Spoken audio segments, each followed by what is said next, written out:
सन्माननीय मुख्यमंत्री श्री एकनाथ शिंदेजी यांनी मानस बोलून दाखवला की शेतकऱ्यांना आपल्याला दिवसा वीज द्यायची आहे।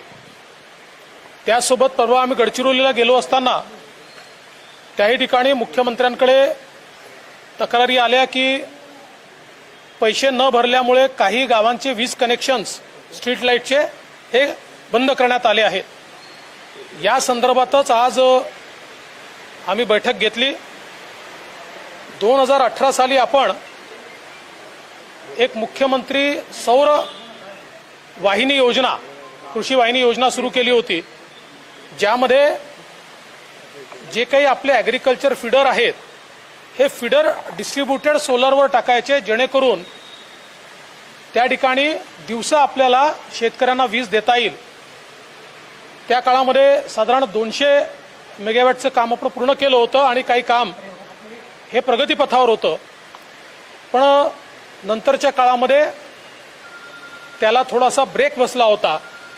आज पुन्हा एकदा ही योजना आम्ही फास्ट ट्रॅकवर आणली आहे आणि यावर्षी म्हणजे पुढच्या एका वर्षामध्ये किमान 30% ॲग्रिकल्चर फीडर हे सौर ऊर्जेवर कसे आणता येतील, जेणेकरून शेतकऱ्यांना दिवसा वीज आपल्याला देता येईल, या संदर्भात आज आम्ही निर्णय केला आहे आणि त्याचा संपूर्ण आराखडा मुख्यमंत्र्यांच्या मान्यतेकरता आम्ही पाठवतो। यासोबत अनेक गावांमध्ये पिण्याच्या पाण्याच्या योजना किंवा स्ट्रीट लाईट बिल न भरल्यामुळे त्या ठिकाणी बंद आहे आणि या बिलांवर व्याज, चक्रवाढ व्याज असं वाढत वाढत एकीकडे महावितरणची थकबाकी देखील मोठ्या प्रमाणात दिसते आणि दुसरीकडे या गावांना देखील अडचणीचा सामना करावा लागतोय।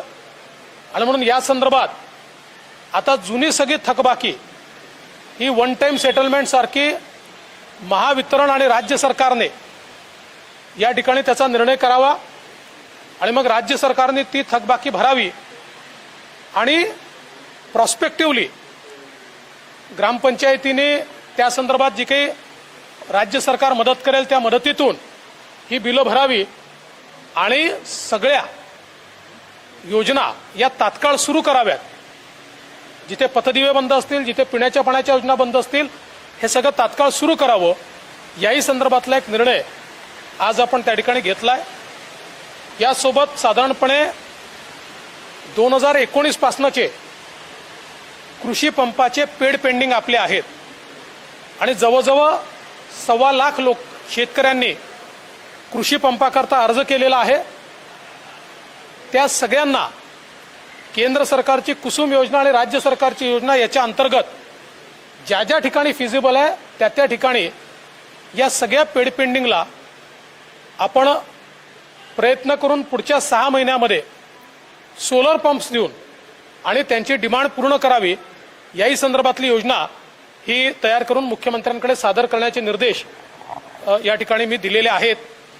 आणि यासोबत आपल्या ज्या उपसा सिंचन योजना आहेत, या उपसा सिंचन योजना त्या ठिकाणी आपला जो जमीनही आहे, जागाही आहे, त्यामुळे या उपसा सिंचन योजना सोलरवर कशा टाकता येतील आणि त्यातनं एकीकडे इलेक्ट्रिसिटीची बचत होईल, दुसरीकडे आज आपण खूप मोठ्या प्रमाणात त्यात सबसिडी देतो।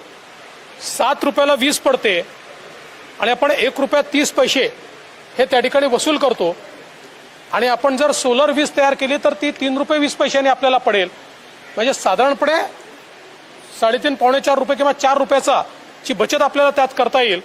तर त्याही संदर्भात त्या जागा आयडेंटिफाय करून, तशा योजना आयडेंटिफाय करून त्याही संदर्भातलं प्रपोजल जे आहे हे तयार करण्यास सांगण्यात आलेलं आहे।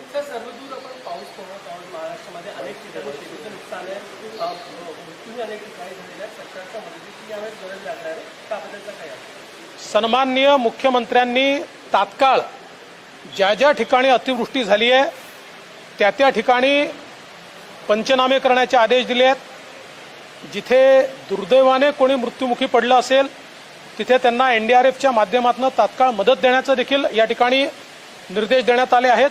आणि याच्या व्यतिरिक्त सातत्याने आढावा घेऊन त्या ठिकाणी आवश्यक त्या सोयी तयार करायच्या, याही संदर्भातले निर्देश दिले आहेत। आपण बघितलं असेल, गडचिरोलीला निर्देश देताना मुख्यमंत्र्यांनी अतिशय स्पष्टपणे सांगितलं की लोकांची राहण्याची खाण्याची चांगली सोय करा, ठेवल्यासारखं ठेवू नका, आणि जिथे थोडाही धोका असेल तिथे ॲडव्हान्स जागा तयार करून ठेवा आणि ॲडव्हान्स इव्हॅक्युएशन करा, जेणेकरून प्रॉपर्टी आणि माणसं यांचं फार नुकसान होणार नाही। तर त्या दृष्टीने सगळे निर्देश दिलेले आहेत। सर, मागच्या सरकारच्या काळात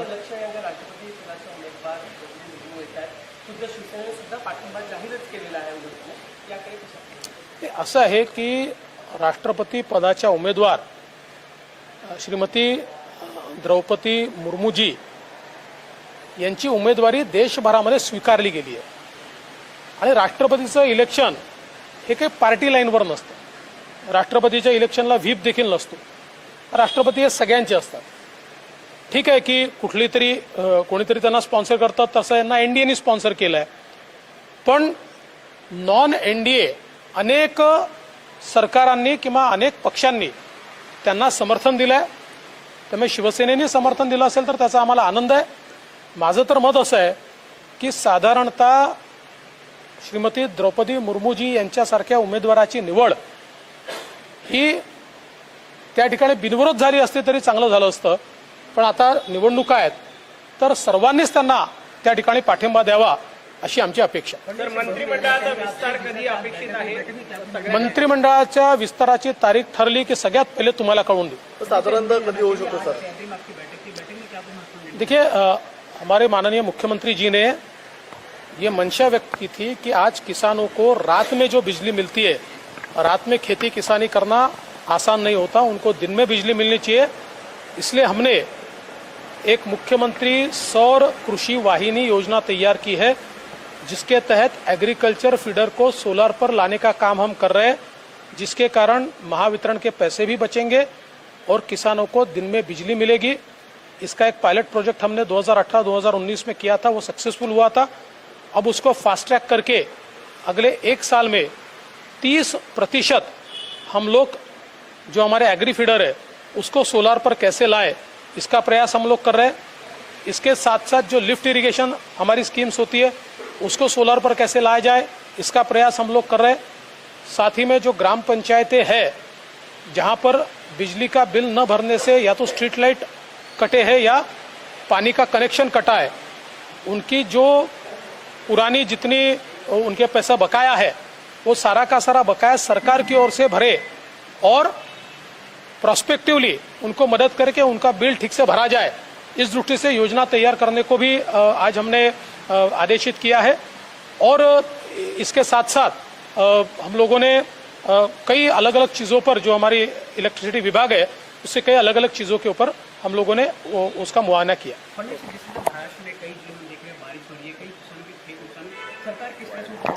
देखिए, मुख्यमंत्री जी ने तुरंत ये घोषणा की कि जहां पर इस प्रकार से बारिश ज़्यादा हुई है वहां पर सर्वे तुरंत किया जाए, सर्वे का रिपोर्ट तुरंत दिया जाए, उनको जो भी आकस्मिक मदद देनी पड़ती है वो दी जाए। साथ साथ अगर कई दुर्दैव से मृत्यु हुई है तो उन लोगों को जो मुआवजा देना पड़ता है वो मुआवजा तुरंत दिया जाए।